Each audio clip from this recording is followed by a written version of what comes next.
O'rta asrlar davri odatda yangi va eski davrlar orasida vaqt oralig'i deb ataladi. Xronologik jihatdan u 5-6 asrlar oxiridan 16-asr larga to'g'ri keladi.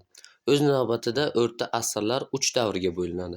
Bular xususan erta, yuqori va kechki davr. Madaniy mustamlaka.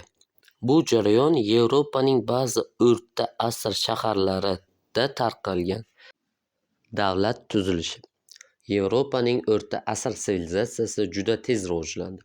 Dastlabki davrda ko'plab kichik va yirik davlatlar tashkil topdi. Eng kattasi franklar edi. Italiyaning Rim hududida ham mustaqil davlatga aylandi. O'rta asr Yevropaning qolgan qismi ko'plab yirik va kichik knyazliklarga bo'linib ketdi. Ular faqat rasmiy ravishda yirik tuzilmalar, qirollarga bo'ysundi. Bu xususan Britaniya orollari, Skandinaviya va yirik davlatlarni tarkibiga kirmaydigan boshqa yerlarga tegishli.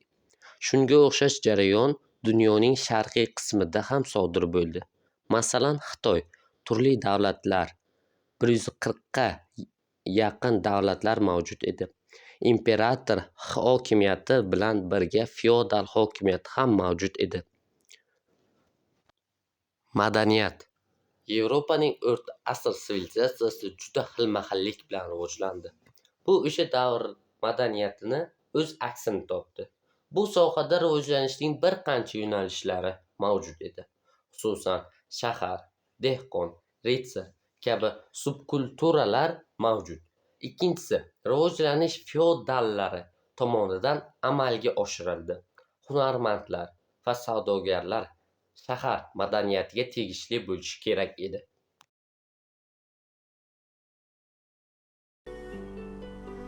Barcha Yevropa mamlakatlarida shahar aholisi tarkibi deyarli bir xil edi. Jumladan, Venetsiyada 1573-yili qora o'lat tarqalishi arafasida boy xonadonlar vakillari 10 mingga yaqin bo'lib, bu raqam umumiy aholi sonining 5%ni tashkil qilardi. Neapolda 80 ming aholini boshqarish ko'pi bilan 700 kishi qo'lida edi. Shahar zodagonlari orasida shuhratparastlik, manmanlik keng tarqalgan edi.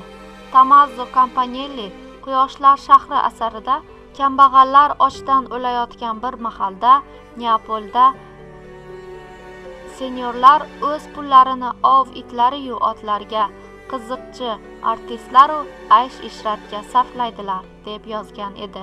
Senyorning 100 ekyu daromadi bo'lsa, unga qaram kishilarning 50 daromadi 3 ekyudan oshmas edi. Ularning uylari ham bir-birinikidan tubdan farq qilardi. Boylarning g'isht va marmardan qurilgan hashamatli koshona saroylari atrofida kambag'allarning zich, yupun kulbalari joylashgan edi. Shaharlarda yildan yilga kambag'allar ko'payib bordi. Ular savdogarlar va hunarmand ustalarning og'ir ishlari va yumushlarini bajarar edilar. Tez-tez takrorlanib turadigan urushlar, yuqumli kasalliklar qayta-qayta bo'lishi shaharlarda gadoylar, mayib majruhlar ko'payib ketishiga sabab bo'lardi. Boylar ehtiyot choralarini ko'rib, dala hovlilariga chiqib ketardilar. Shaharda qolgan kambag'allarning kasallikdan qochib boradigan joyi yo'q edi. Epidemiya tugagandan so'ng boylar o'zlarining tozalangan uylariga biron kambag'al ayolni sinov tariqasida yashash uchun qo'yib ko'rganlar. Unga kasallik yuqmasa, keyin o'zlari ko'chib kirganlar. Qahatchilik yillarida shaharlar qishloqlardan najot izlab kelgan och dehqonlarga to'lib ketardi. Shahar ma'muriyati turli yo'llar bilan ulardan tezroq qutulishga harakat qilardi. Manbalardan birida yozilishicha, Fransiyadagi Lion shahri aholisiga 1656-yildan boshlab kambag'allarga, gadoylarga homiylik qilish, boshpana va ovqat berish taqiqlab qo'yilgan edi. Lekin 16-asrda begona gadoyni haydab yuborishdan avval davolashgan yoki ovqatlantirishgan. 17-asr boshlariga kelib uning boshini olishgan. Shu asr o'rtalaridan esa uni qamchi bilan savalashgan. Asr oxirida surgun qilib, og'ir ishlarda foydalanishgan. Yevropada ahvol ana shunday edi. Karpat tog'lari O'rta Yevropaning sharqiy qismida joylashgan. Yoysimon shakldagi tog' sistemasidan iborat bo'lib, tabiiy xususiyatlarga ko'ra 3 qismga – G'arbiy Karpat, Sharqiy Karpat va Janubiy Karpat tog'lariga bo'linadi. Karpat tog'ining uzunligi 1500 km, o'rtacha balandligi 800-1200, eng baland joyi esa 2655 metr. Karpat tog'lari yangi tog' burmalaridan, vulqonlar ta'sirida hosil bo'lgan. Unda foydali qazilmalar, neft, gaz, ko'mir, temir va marganez rudalari, rangli va nodir metallar, kaliy hamda osh tuzlari mavjud. Shahar hayoti. Shaharlarda ko'pincha feodallar yerida vujudga kelgan.